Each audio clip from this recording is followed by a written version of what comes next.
Panibagong araw, panibagong gala nga naman dito sa Tanay Rizal.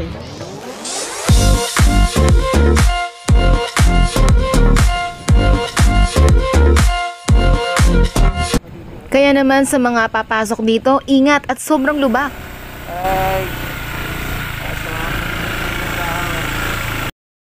Naghahanap ba ng isang campsite na malayo sa ingay ng syudad? Tara, i-explore natin ang Campo Liwaliw dito sa may Tanay Rizal.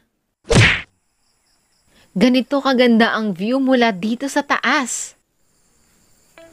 Silipin naman natin itong room na good for 2 packs na nagkakahalaga ng 1,800 lang sa overnight.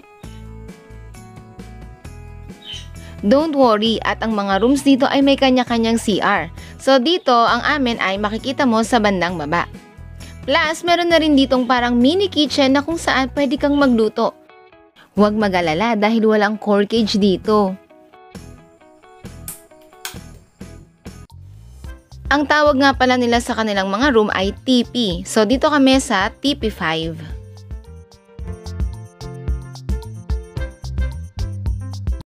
Alam nyo ba, dito sa Campo Liwaliw, ang kanilang source of electricity ay ang mga solar panels. Hindi din problema ang pagkain dito dahil pwede kang mag-order sa kanila at very affordable. At dito na nga tayo sa exciting part. Papunta na nga tayo sa kanilang pool area na may 109 steps bago mo ito marating.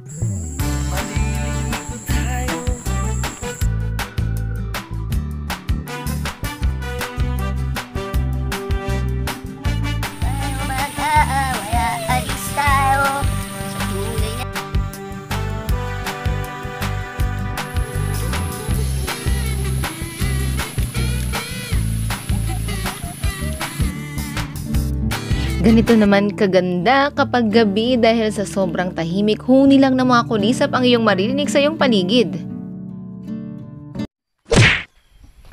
Good morning, Campo Liwaliw! Last day na nga natin dito. Talaga namang susulitin ko ang lugar na to, mapapa-nature is life ka talaga. The best naman talaga itong campsite, Campo Liwaliw sa may Tanay Rizal, kaya naman babalik-balikan ko to. Ano pang iniintay nyo? Punta na!